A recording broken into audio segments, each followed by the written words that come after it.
আসসালামু আলাইকুম। দেখতে দেখতে চলে গেল 25টা রোজা। আর কিছুদিন পরেই আসছে খুশির ঈদ। ঈদের খুশি সবার সাথে ভাগাভাগি করতে আমরা তৈরি করি নানা রকম মিষ্টি খাবার। তাই এবারের ঈদে আপনাদের জন্য নিয়ে এলাম ফ্রুট ট্রাফেল। বলতে পারেন কাইন্ড অফ ফ্রুট কাস্টার্ড, তবে আরও বেশি মজার এবং আরও বেশি সুন্দর দেখতে।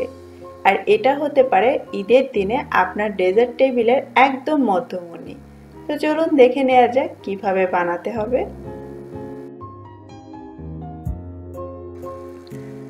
আজকের ফ্রুট ট্রাফেল বানাতে আমি ব্যবহার করছি ক্যান্ড ফ্রুট ককটেল, মানে 4-5 রকমের ফল একসাথে ফ্রুট সিরাপের মধ্যে ভেজানো থাকে।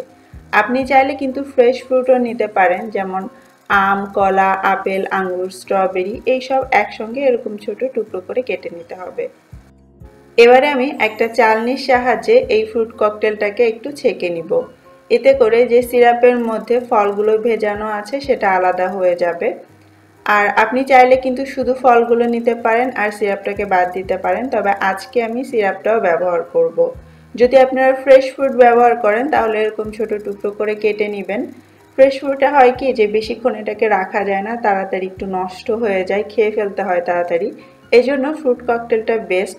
তবে আপনি চাইলে ফল ছোট করে কেটে চিনি শিরায় এভাবে জ্বালিয়েও নিতে পারেন। আজকে ট্রাইফল বানাতে আর একটা উপকরণ আমাদের লাগবে এবং এটা মাস্ট দিতেই হবে, সেটা হচ্ছে কেক। তবে এরকম কেকই যে লাগবে তা না, আমি আজকে এখানে স্ট্রবেরি সুইস রোল কেকটা নিয়েছি জাস্ট একটু সুন্দর দেখানোর জন্য। আপনি চাইলে যে কোনো ফ্লেভারের বা প্লেন কেক নিতে পারেন আর ছোট ছোট টুকরো করে কেটে নেবেন। আমি একটু ডিজাইন করে সাজাবো এই জন্য এই সুইস রোলটা নিয়েছি। আপনি যদি প্লেন কেক নেন তাহলে ছোট টুকরো করে কেটে নিতে পারেন অথবা এরকম স্লাইস করে কেটে নিতে পারেন, যেভাবে আপনার খুশি। আমি রোলটাকে এইভাবে ছোট ছোট করে কেটে নিয়েছি। আর এই যে দেখতে পাচ্ছেন ভেতরের এই ডিজাইনটাই আমি চাচ্ছি, আর এ কারণেই শুধু আমি এই কেকটা নিয়েছি। আপনি কিন্তু এটা না নিলেও পারবেন। এবারে আমরা কাস্টার্ডটা তৈরি করব। এজন্য আমি 2 কাপ দুধ নিয়েছি আর একটা গ্লাসের মধ্যে 2.5 টেবিল চামচ নিয়েছি ভ্যানিলা ফ্লেভারের কাস্টার্ড পাউডার। এবারে সামান্য একটু দুধ দিয়ে এটাকে ভালো করে এভাবে গুলিয়ে নিচ্ছি দুধের সাথে। এতে করে এটা পরবর্তীতে গরম দুধের সাথে খুব সহজেই মিশে যাবে। কাস্টার্ড পাউডারটা দুধে গোলানো হয়ে গিয়েছে। এবার বাকি দুধটা নিয়ে আমি সরাসরি চুলায় একটা পাত্রে ঢেলে নিচ্ছি। আর কাস্টার্ডটাকে আরও বেশি টেস্টি করার জন্য আমি 1 কাপ হেভি ক্রিম দিয়ে দিচ্ছি। এটা টোটালি অপশনাল, চাইলে আপনি আরও ঘন করেও দুধটা ব্যবহার করতে পারেন। আর মিষ্টি করার জন্য আমি 5 চা চামচের মতো চিনি দিয়ে দিলাম। এবারে চুলার আঁচটা মিডিয়ামে করে নেড়ে চেড়ে এটাতে একটা বলক তুলে নিতে হবে। যখন এই দুধে বলক চলে আসবে তখন চুলার আঁচটা কমিয়ে দিতে হবে একদম, এবং সেই যে আমরা কাস্টার্ডের মিশ্রণটা তৈরি করে রাখলাম সেটা একটু একটু করে এভাবে এক হাতে ঢালতে হবে এবং অন্য হাতে অনবরত মিশিয়ে যেতে হবে। কিছুক্ষণের মধ্যে দেখতে পাবেন আস্তে আস্তে কাস্টার্ডটা ঘন হতে শুরু করেছে। আর তখন আপনি চুলাটা বন্ধ করে দিবেন এবং এরকম একটু পাতলা থাকতে আপনাকে চুলা থেকে নামিয়ে নিতে হবে, কারণ ঠান্ডা হওয়ার পর কিন্তু আরও একটু ঘন হয়ে যায়। আর আমাদের লাগবে জেলি। আর জেলি করার জন্য আপনি এরকম রেডিমেড জেলি প্যাক কিনে নিতে পারেন, বিভিন্ন ফ্লেভারের পাবেন, অথবা চাইলে ঘরেও তৈরি করে নেওয়া যাবে।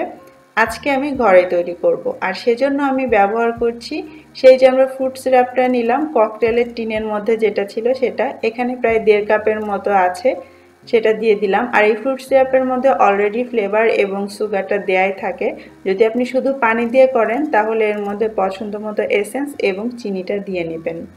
তারপরে আমি এতে প্রায় 1 টেবিল চামচের মতো দিয়ে দিলাম আগার আগার পাউডার, চাইলে হালাল জেলেটিনও ব্যবহার করা যাবে। আর পছন্দ মতো একটু ফুড কালার দিতে হবে, আমি রেড ফুড কালার দিয়ে দিলাম সামান্য একটু। তারপর একসঙ্গে খুব ভালো করে এটাকে মিশিয়ে নিতে হবে।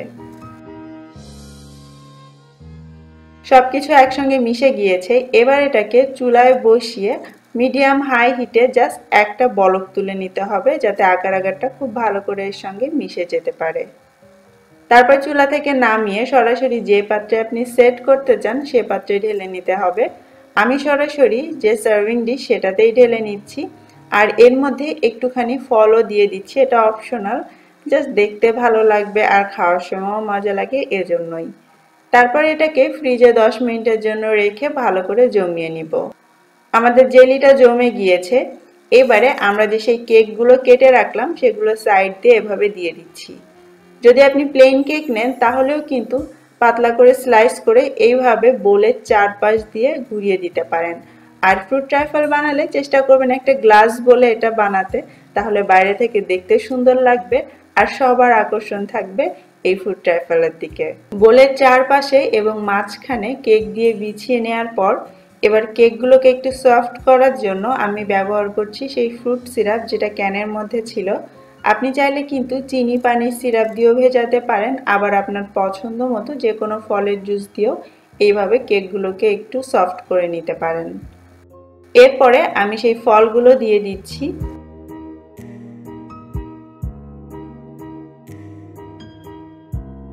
ফলগুলো দেয়া হয়ে গেলে তারপরে আমি সেই কাস্টার্ডের মিশ্রণটা দিয়ে দিচ্ছি, আর অবশ্যই এটাকে ঠান্ডা করে তারপরেই ঢালবেন। আর কাস্টার্ডটা এমন পরিমাণে দিবেন যাতে কেকের টুকরোগুলো পুরোটাই এই কাস্টার্ড দিয়ে কভার হয়ে যায়। তারপরে বোলের চারধার ঘেঁষে আমি কিছু স্ট্রবেরি মাঝখান থেকে কেটে এইভাবে সাজিয়ে দিচ্ছি। এটা শুধুমাত্র সুন্দর দেখানোর জন্য। আপনার পছন্দ মতো অন্য ফল দিয়েও কিন্তু আপনি চারপাশটা এরকম ঘিরে দিতে পারেন। স্ট্রবেরিগুলো দেওয়া হয়ে গেলে তারপরে মাঝখান দিয়ে আবারও আমি কিছু কেকের টুকরো এভাবে ছিটিয়ে দিচ্ছি। সেই সুইস রোলটাই আমি ছোট টুকরো করে কেটে নিয়েছি। তারপর এটাকে আবারও ঢেকে দিচ্ছি বাকি যতটা কাস্টার্ড ছিল সেটা দিয়ে। এবারে সব শেষে আমি ওপর দিয়ে দিচ্ছি হেভি ক্রিম। হেভি ক্রিমকে বিট করে আমি একটু সফট পিকের একটা ক্রিম তৈরি করে নিয়েছি। আর এটা কিভাবে করতে হয় তার রেসিপি লিঙ্কটা ডেসক্রিপশন বক্সে পেয়ে যাবেন। তিরামিসুর ভিডিওতে আমি সেটা করে দেখিয়েছিলাম, তাই এই ভিডিওতে আর দিলাম না। পুরোটা কভার হয়ে গেলে তারপরে আমি এটাকে এইভাবে একটু সমান করে দিব। সমান করা হয়ে গেলে এবার ওপরটা আপনি কিভাবে সাজাবেন এটা পুরোটাই ডিপেন্ড করছে আপনার উপর। আমি ওই ক্রিমটাকে একটা পাইপিং ব্যাগে ঢুকিয়ে নিয়েছি আর একটা রাশিয়ান নাজেল দিয়ে এটাকে ডেকোরেট করে নিচ্ছি।